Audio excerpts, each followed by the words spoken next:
سلام، آرزوی صحتمندی همه تان دارم. خدا کنه که جور باشید. ما و میرویس امروز صبح وقتی که از طرف خانه می آمدیم طرف دفتر، در موتر گپ کرایی شد و میرویس با ما گفت که امروز بریم یک کرایی بخوریم و ببینیم که در اینجا در شهر نو ننگرها شینواری چه رقم کرایی را پخته میکنن و یک بار مزه کنیم ببینیم چی رقم مزه داره. همراه ما باشین. دیگه میرویس بازم گپ نمیزنه. خدا خیر مر پیش بره. قرار است کل برنامه تنها من خودم گپ بزنم. سلام علیکم، خوب هستین؟ صحتتون خوب است؟ خیلی جوری زنده اوسی. خمون غواړو چې 1.5 کیلو د غوښو کرایی فرمایش ورکو او دا په څو دقیقو کې جوړیږي پخه کیږي؟ نو مونږ لپاره 1.5 کیلو غوښه واخلئ. مونږ هم د تصویران واخلو چې څنګه تاسو جوړوئ او پخوئ. ژوندی اوسئ. اجازه دادن که ما تصویر بگیریم و ما فرمایش دادیم اینجا. من نمیفهمم که تنها میرویس قرار است 1.5 کیلو را بخوره یا ما را یک لقمه از امو لعابش خواهد داد؟ نیم کیلو شبه اینا 1 کیلو خواهد. اینجا چند نفر دگام هستن و میریم میبینیم که چه رقم کرایی را در ننگرهار شینواری پخته میکنن و امیدوار هستم که مزه بود. کمکی زیاده ما فوتبال خیر کپی نیست. پالوان است قدی شما پالوان سیر شده.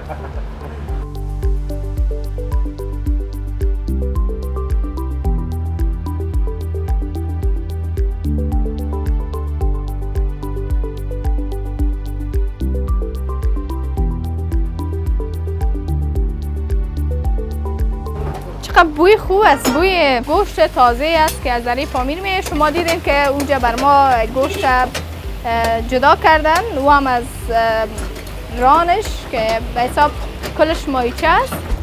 په یو ورځ کې 2 کیلو د غوښو کرایی جوړوي تاسو؟ بدا مازه خبره ده. ښه، د مشتریانو په حساب کې. ښه، دغه رومیګانې ولې دې ته ژوندۍ پکې اچوي؟ دې سره غوښه ډېره خوږه راځي. ښه، نو خپله پخیږي؟ معده کې بیا دغه رومي نه اوبه وځي، بیا مزه نه کوي. هغې کې خپله ذایقه خپله.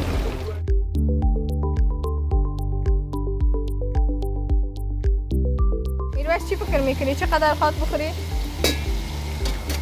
من اولم گفتم که ما 1 کیلو نمیفهمین دلیل آمدن ما میرویس خدا 1.5 کیلو ځان نخوري. 1.5 کیلو خپل ځان نخوري. نه زه خو نه پرېږدم هغه.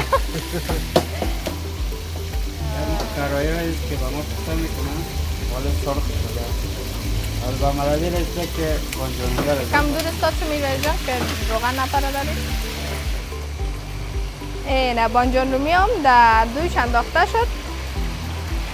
مونږ لپاره دغه سیر او زنجفیل لږ ډېر واچوي ځکه چې اوس د کرونا مهال ده او دغه شیان ډېر ښه ده د کرونا لپاره.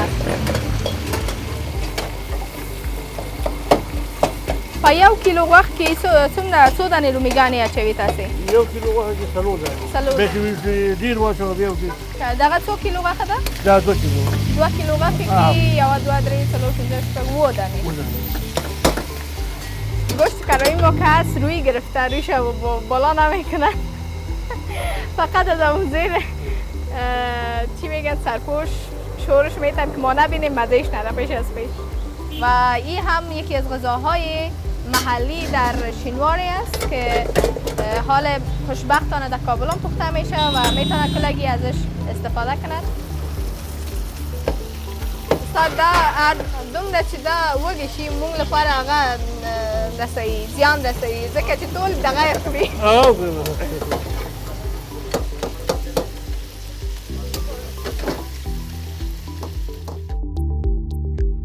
یک آدم مسلکی میخواه که یاره خوب شور بده. اگه ما باشم نمیتونم. میرویس جان آلمو رو چپه نکنی، خیره این کار نکن. بسم الله. صحیح واقع میگی؟ صحیح واقع من یاد دارم. تکړه ده که نه؟ وستاد دغه یوازې په خورو کې هغه ده پیاوړې ده او هر څه خوري خو هېڅ نشي کولی خپله. فراه کې تکړه پهلوان او پهلوان ده کنه یو خبر راځي مونږ دې نه ډارېږو چې دغه ټول دې نه ونه خوري ونه خوري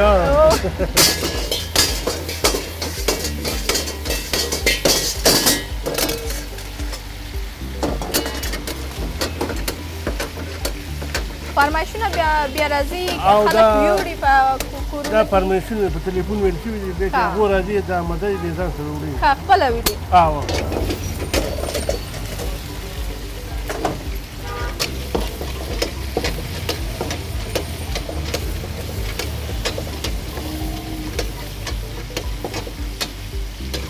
کوم وخت شوی دی چې دغه غوښ مکمل وسوځي او تاوان شي در باندې نه نه شکر نه ده شوي شکر ده چې نه ده شوي تر اوسه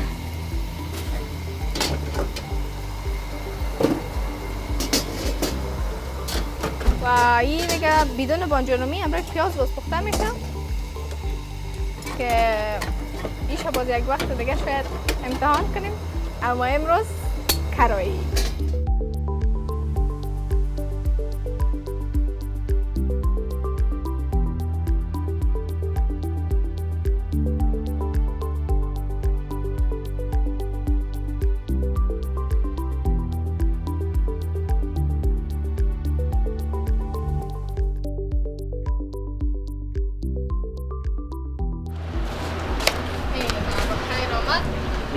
زم رسید بالاخره خب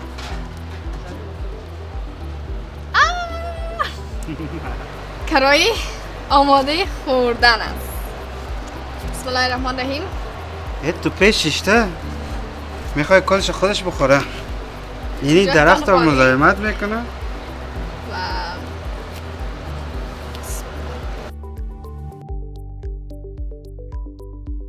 ببینین چقدر رنگ مقبول دارم از ما خوبش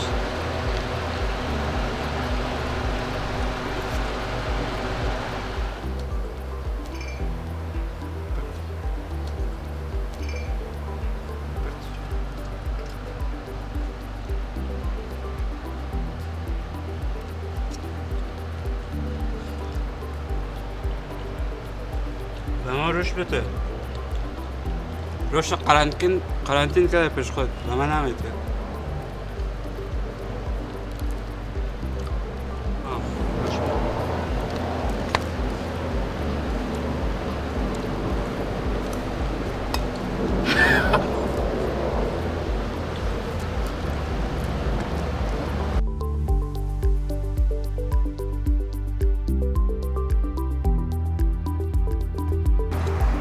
حالا وقت روشن گرفته به جافتره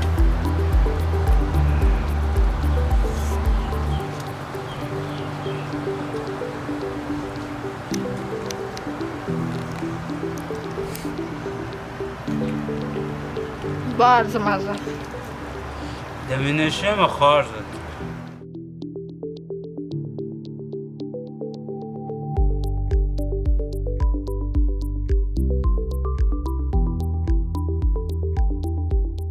او مونږ هم یو ګیلاس چای څکو او مننه چې تر دې دمه راسره وئ تر بلې خپرونې پورې تاسو ټول په پاک الله سپارم خدای پامان